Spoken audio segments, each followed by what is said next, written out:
Internship करणाऱ्या डॉक्टरांना समान वेतनाची मागणी. उच्च न्यायालयाची केंद्र राज्याला नोटीस. नागपूर. वैद्यकीय महाविद्यालयांमध्ये MBBS पदवी घेणाऱ्यांना काही काळ इंटर्नशिप करणे अनिवार्य करण्यात आले आहे. मात्र इंटर्नशिप दरम्यान खासगी आणि शासकीय रुग्णालयात मिळणाऱ्या वेतनामध्ये मोठी तफावत आहे.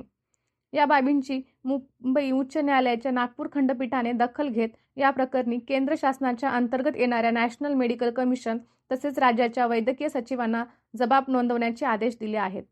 8 ऑगस्टपर्यंत सर्व प्रतिवादींना जबाब नोंदवायचा आहे. याचिकेवर न्या. नितीन सांबरे आणि न्या.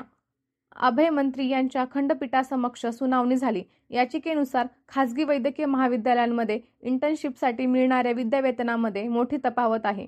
काही खासगी वैद्यकीय महाविद्यालयात 11,000 तर काही ठिकाणी केवळ 4,000 विद्यावेतन दिले जाते.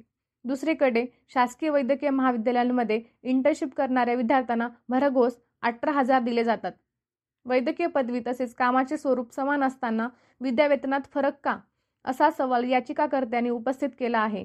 राष्ट्रीय वैद्यकीय आयोग कायदा 2019 नुसार अनिवार्य इंटर्नशिपची तरतूद आहे. मात्र या इंटर्नशिप दरम्यान शासकीय, निमशासकीय व खासगी वैद्यकीय महाविद्यालयात विद्यार्थ्यांना वेगवेगळी रक्कम दिली जाते. नॅशनल मेडिकल कमिशनने यामध्ये एकरूपता आणण्यासाठी सर्व वैद्यकीय महाविद्यालयांना मार्गदर्शक सूचना देण्याची मागणी विद्यार्थ्यांनी केली. याचिकाकर्त्याच्या वतीने ॲड. अश्विन देशपांडे तर राज्य शासनाच्या वतीने ॲड. दीपक ठाकरे यांनी बाजू मांडली.